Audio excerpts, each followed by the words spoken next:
Deep in the mountains stands a modest farmhouse, where a small boy named Nor takes care of his daily duties. He prepares medicine for his ill mother, and before continuing with his chores, promises her that he won't go beyond the barrier. He also mentions he'll catch some wild rabbits to make soup for dinner. His mother's health is in critical condition, and just before Nor leaves, she tells him to live his life the way he wants. That evening, as Nor finishes making the soup and brings it to his mother, he finds her dead. The next morning, he makes a grave for her next to his father's. The pain of loss is immeasurable, but Nor understands he has to keep going. He performs his daily duties of tending to the animals and catching his own meal. Afterward, he tidies the house and does some reading, but the house feels empty when you're alone there. In the evening, Nor looks through the top shelf, and as he falls, manages to grab a book. Opening it, he finds the story of an adventurer slaying a dragon, the same tale his father used to tell him when he was little. The story emphasizes that no matter the predicament, adventurers will always defend the weak from evil. Remembering his mother's words, to live his life the way he wants, Nor decides to follow her advice. He stocks up the animal pen and says farewell to his mother and father, declaring that he will become an adventurer, before venturing towards the town for the first time.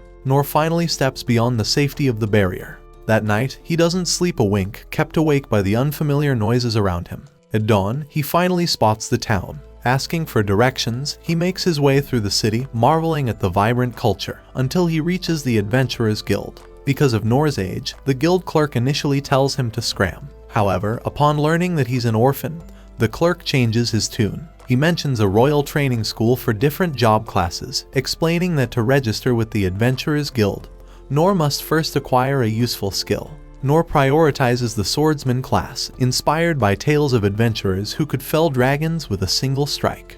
Through training, people acquire new skills, and as Nor sees others succeed, he hopes for the same. However, 3 months later, the only skill he has acquired is parry, a skill to evade an attack. The trainer tells him that's enough and any further training would be a waste of Nor's time. Determined, Nor moves on to the warrior class school, aiming to become a shield for his allies, pretty close to an adventurer. He endures excruciating training to strengthen his body, but after 3 more months, the only skill he acquires is a slight improvement in his physical abilities. The warriors deem him unsuitable for their class as well.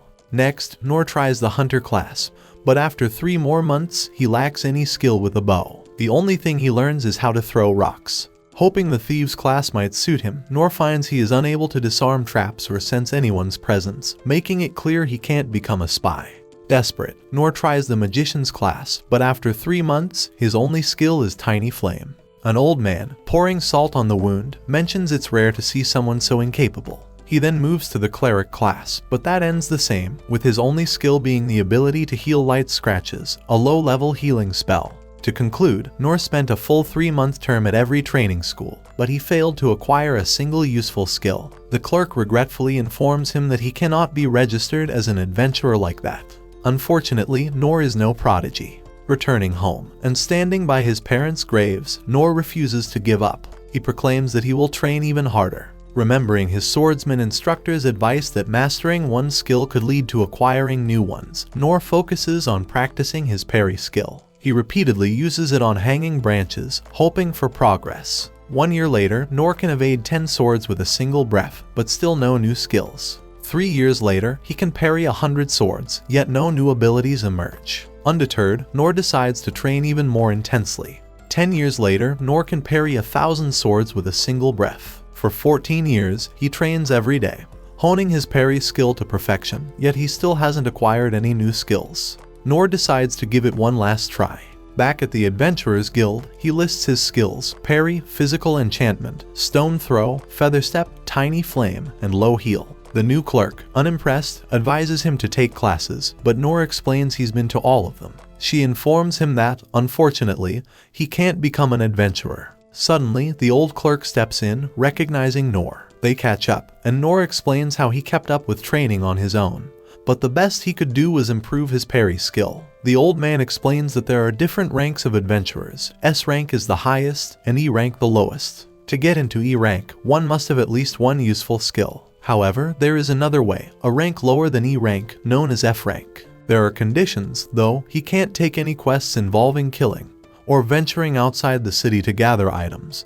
He can only accept miscellaneous tasks around the city. Just as the clerk starts to explain how useless it is to become an adventurer at that rank, Noor eagerly agrees to it, leaving the old man speechless. He hands Noor his F-rank license, and Noor couldn't be more overjoyed. Over the next few weeks, Noor takes on quests involving transportation, finding missing cats, and other small tasks. He makes good use of his low-tier spells and shows off his precise rock-throwing skills. After each day, he continues to train, his hope once again reignited. And in a way, his dream to become an adventurer has come true, and he believes that anything beyond this might be asking too much. One day, while speeding up the workflow around town using his physical enchantment, Noor hears a girl calling for help and sees a spark in the distance. He immediately dashes towards a cave, where he finds a bound girl guarded by royal knights and a huge demon, which he mistakes for a cow since he has only read about them in books. The demon, wielding a huge axe, approaches the knights. The captain barely manages to throw the girl out of harm's way before being sliced in two. The rest of the knights are no match for the demon either, and they are all quickly defeated. As the demon turns its attention to the girl, Noor picks up a rock and throws it at the cow, catching its attention. He grabs a nearby sword as the enraged demon charges at him. Noor parries the demon's horns, but the attacks continue relentlessly. Without any offensive skills, he can only parry, and his sword begins to crumble under the demon's immense force. When the demon switches its focus back to the girl and starts charging, Noor uses Featherstep to make it in time to parry the attack. But the force destroys his sword. Even though he cannot officially become a real adventurer, Noor remains determined to protect the frightened girl in front of him. As the demon prepares to strike the final blow, using only the hilt of his sword, Noor parries the attack so forcefully that the demon's axe is dislodged from its hands, severing its own head. The girl's bonds disappear, and she expresses her deep gratitude to Noor. Curious, she asks for his name, but he only mutters that he's just an ordinary person. Before she can say more, additional knights arrive, and Noor silently slips away. Back in town, Noor reflects on how astonishing it is that a mere loose cow in the city, which wasn't even a demon, caused such a commotion. He knows he still has much training ahead of him. At the castle, Lord Rain received a report about a minotaur being summoned within the kingdom walls. This demon, residing in the abyss of the dungeon's deepest layers, is a threat-level I creature. It is believed to have been summoned using a ring found on one of the merchants. During his research, Oaken discovered that the magic stone in the ring was of incredibly high purity, far beyond what is typically available on the market. The crest on the ring indicates it originated from the magic empire of Doritas. Not only did they summon the Minotaur and attempt to assassinate Princess Lin, but they also failed to dispose of the evidence. They are preparing for war. The Doritas Empire seeks Kingdom's relics of the Dungeon of the Lost, but the report doesn't mention the man who saved Princess Lin by defeating the Minotaur in seconds. They attempted to follow Noor, but lost sight of him. Lord Rain is determined to find him.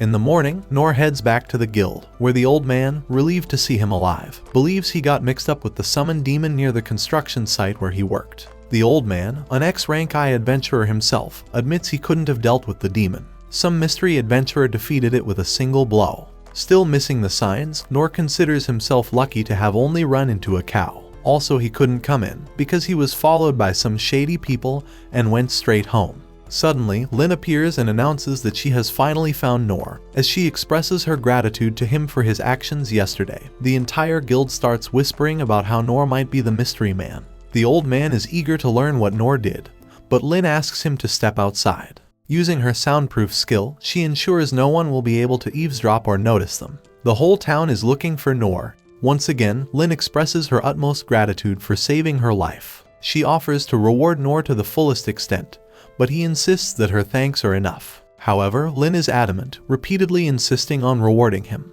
Noor's consistent refusal shocks the princess, bringing her to tears as she insists he has an obligation to accept her gratitude. Remembering a similar situation from his past involving training, Noor finally agrees. Activating her skills once more, Lin leads Noor to her huge manor. After all this time, they finally introduce themselves properly. Walking through the spacious manor, they stumble upon Anise, Lin's personal guard. Due to Noor's poor knowledge of the world, he believes this is how maids look, though he notices Anise is wary of him. As Anise provides an escort for Lin to her father, a spear-wielding man interjects, finding Noor suspicious. Anise explains that Noor is the one who saved Lin, though the spear-wielding man remarks that Noor doesn't look that special. As Anise continues to escort Lin to her father, she whispers to the spear guy to follow closely. Meanwhile, Lord Rain is reporting to the king about Doritas breaking the non-aggression pact. Truth be told, their request for all rights to the dungeon made that obvious, along with their threats of regret upon refusal. The king believes they might have to go to war. Just then, Lin's party enters, and as others bow, Nor casually keeps walking forward. Lin explains that Nor is the man who saved her, prompting her father to immediately rise to meet the savior. Nor quickly clarifies that he's not an aristocrat, doesn't know proper etiquette, and might inadvertently do something insulting, which gets on Annie's nerves.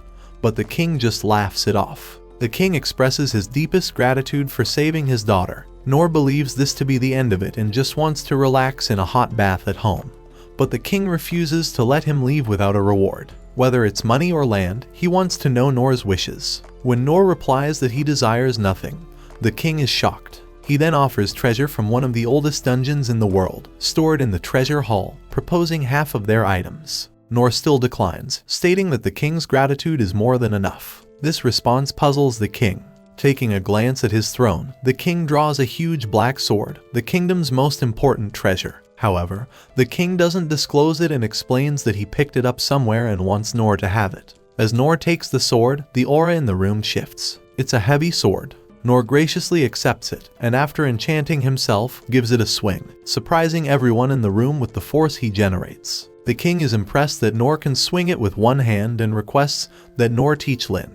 Lin is pleasantly surprised, but Nor doubts he can teach her anything. He adds that if Lin wants to learn, it should be her decision, not her parents', which further irritates Anise. As Nor is finally able to leave, he ponders that he got something very valuable. Taking a closer look, he realizes it's the same width as the drain he usually cleans. With this, he will be able to do a better job. Suddenly, Anise disrupts his daydreaming, asking to have a word with him. She apologizes for her earlier rudeness and asks for Nor's forgiveness, though he wasn't worried about it at all. She explains that her job is to guard Lin and her father, and that she is naturally wary of outsiders. Nor blurts out, "So you aren't a maid," which finally puts a smile on Annie's face. She introduces herself as the vice captain of the kingdom's warrior corps. From an early age, she has been known as the Divine Shield, due to her role as Lin's protector. She mentions that since he saved Lin, it's as if he saved her own life as well. From now on, she will help him however she can. Nor thinks that people here are certainly excessive. Anise then addresses Nor's disrespectful attitude towards the king, and insists it won't be permitted in the future. Nor understands, and this sets her mind at ease. She finally asks Nor for his name, and upon hearing it, she's shocked but doesn't reveal why. Just as Nor thinks he can finally go, the spear hero, Gilbert, appears. He challenges Nor to a duel to test his true skills. It feels like Nor has maxed out his ability to parry, having deflected all the rewards offered to him. Exhausted from the day's events, Nor still follows Gilbert to the manor's training grounds for a mock battle. Gilbert is somewhat famous in the capital, and Nor eagerly grabs his sparring weapon, seeing this as an opportunity to learn from a master. Nor, downplaying his own strength, thinks this will be a valuable learning experience. The spectators believe Nor stands no chance against Gilbert. However, as the fight begins, Nor dodges Gilbert's attacks masterfully, causing even Gilbert to believe he is facing a seasoned warrior. In reality, Nor wonders why Gilbert is so slow, assuming Gilbert is holding back because he knows Nor is a newbie. Calling for a timeout, Nor asks Gilbert to stop going easy on him. This strikes a nerve, prompting Gilbert to step up his game. Despite attacking much faster, Gilbert leaves too many openings for counterattacks. Nor initially believes this is a trap, but soon realizes it's not. The more Gilbert attacks, the more anxious he becomes about his inability to land a single hit. Even his special move, which feels like it should connect, is dodged effortlessly by Nor. Once again, Nor asks Gilbert to show his real speed, but Gilbert's expression reveals that he might already be giving his all. Nor starts to believe that his solitary training has actually made him stronger. Suddenly, Gilbert launches his fastest attack, almost hitting him, but Nor moves just in time. To everyone's surprise, Nor calls it his loss, leaving Gilbert stunned.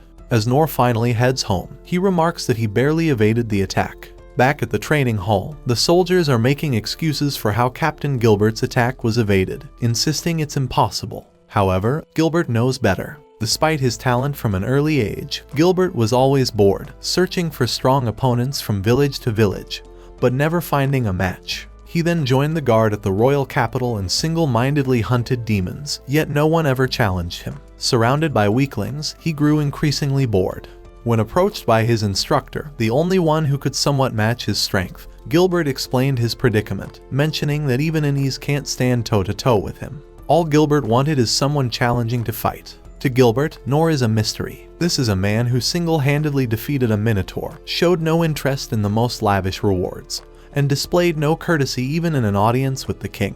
Gilbert hadn't sensed any strength from Nor at the time, yet his most powerful attack, faster than the speed of sound, still didn't reach him. For the first time, Gilbert felt thoroughly defeated. What puzzled Gilbert even more was why Nor surrendered. He believed Nor showed concern for him because they were in front of his subordinates, which felt humiliating. Especially those final words, "I look forward to meeting you again." And the cracks on the floor, Gilbert hadn't even noticed how they came to be. Finally, he had found a challenge. Meanwhile, Nor berates himself for thinking he was becoming stronger. It took physical enchantment and featherstep just to barely avoid Gilbert's attack, and he believes that if Gilbert hadn't held back, he'd be dead. Despite this, Nor is grateful to Gilbert for proving that he's still too weak and needs to train more. A new day brings new duties. Nor finds his new sword perfect for cleaning the sewers, even getting the stubborn waste at the bottom out. He is just glad his services are needed, believing that without the sewer job, he would have nothing else to do in the capital. As he ponders other uses for the sword, he doesn't even consider using it as a weapon. Suddenly, Lynn surprises Nor from behind, using her search skill to find him. She asks him to take her as his page, a role involving daily chores while learning techniques and absorbing knowledge from a master. Essentially, it's an apprenticeship. She promises not to cause any trouble, but Nor immediately refuses. She wonders if she offended him yesterday or if he believes she's unreliable. In truth, Nor feels there is nothing he can teach Lynn, believing she's more amazing than he is. Even when she offers a hefty sum for being her instructor, it doesn't interest Nor. Switching to tears, Lynn whips out her wand, casting powerful abilities in an instant and using a mist blade to cut down a giant tree. Hoping to impress Nor, she also boasts of her divine slash. However, this only further convinces Nor that there is nothing he can teach her, believing she has mistaken him for someone worth learning from. Compared to her, Nor feels pitiful. Lynn, still not understanding his refusal, presses further. To get through to her, Nor decides to demonstrate the true extent of his abilities. He casts Tiny Flame, and Lynn is taken aback.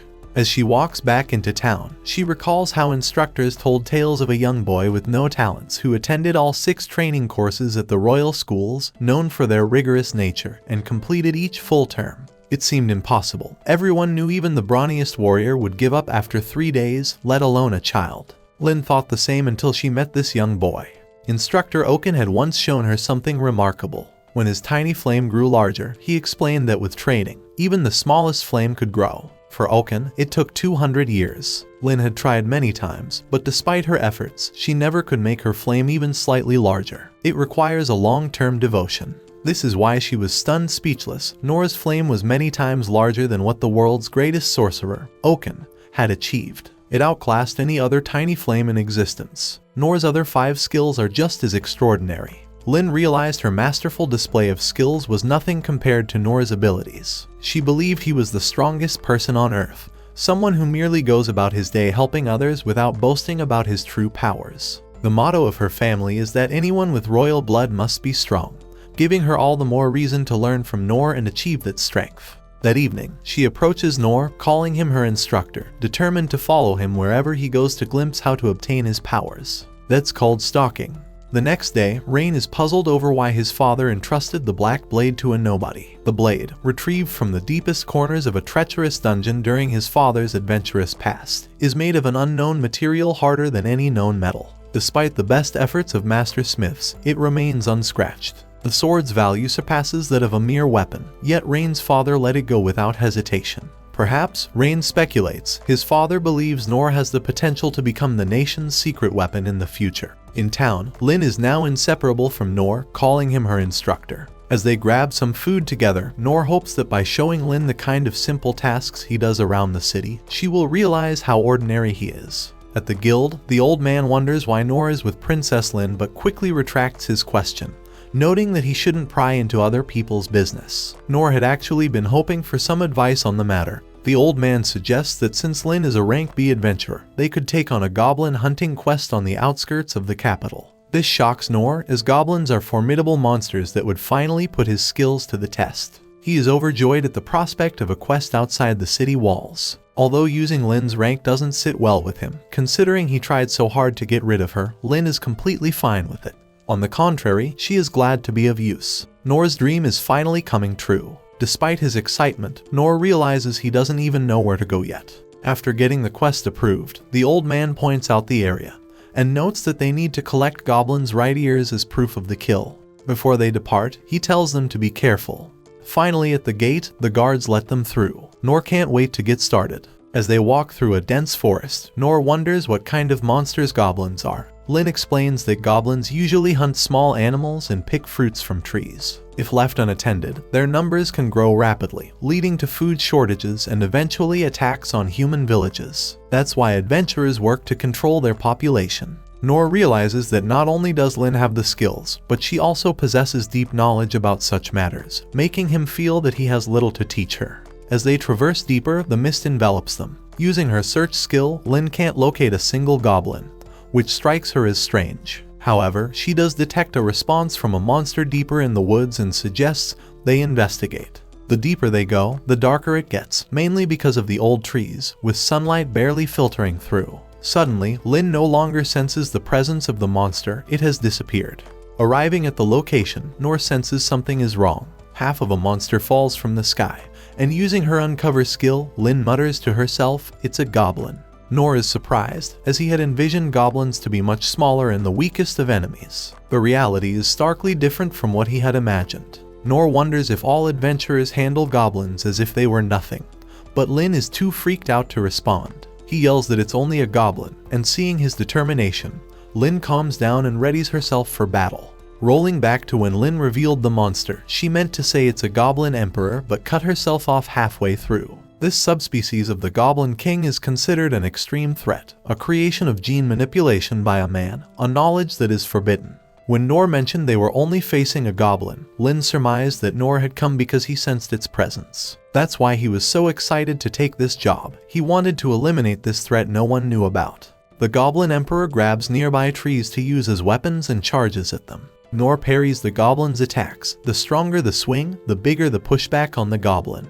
As Nor destroys its wood, Lin steps into action with her spells, but the goblin dodges them effortlessly with its speed. The goblin starts throwing trees at them, but Nor parries them all with ease. Taking a closer look at the goblin, Lin notices that its wounds are already healing, which is unusual. Then she sees the mana stone on the goblin's forehead. That must be the source of its power. Suddenly, the goblin throws multiple trees at them. Nor realizes it's trying to gauge how many he can parry, but it's too much for him. That's when Lin uses Wind Blast, stopping the logs hurtling toward them. Once again, the wounds from the Wind Blast heal immediately, even the puncture wound from the log. At this rate, they will run out of stamina first. Nor comes up with an idea, asking Lin to hurl him at the goblin using Wind Blast. Lin is scared for his safety, but Nor reassures her he has the black blade by his side, he won't get hurt.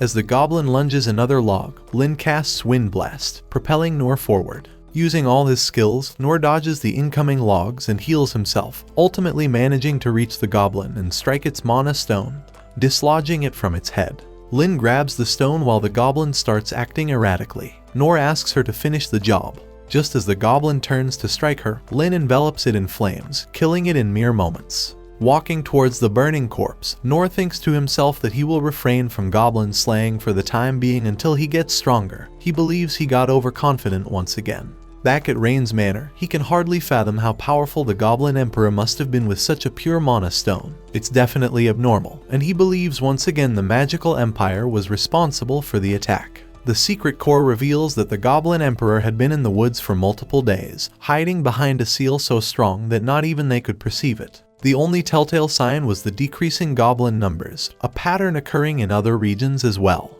At the guild, the old man has no idea that Nor encountered a Goblin Emperor. Nor, still believing it was a normal goblin, is pleased that he finally got some action. This hunt might seem trivial to other adventurers, but to him it's a big step forward.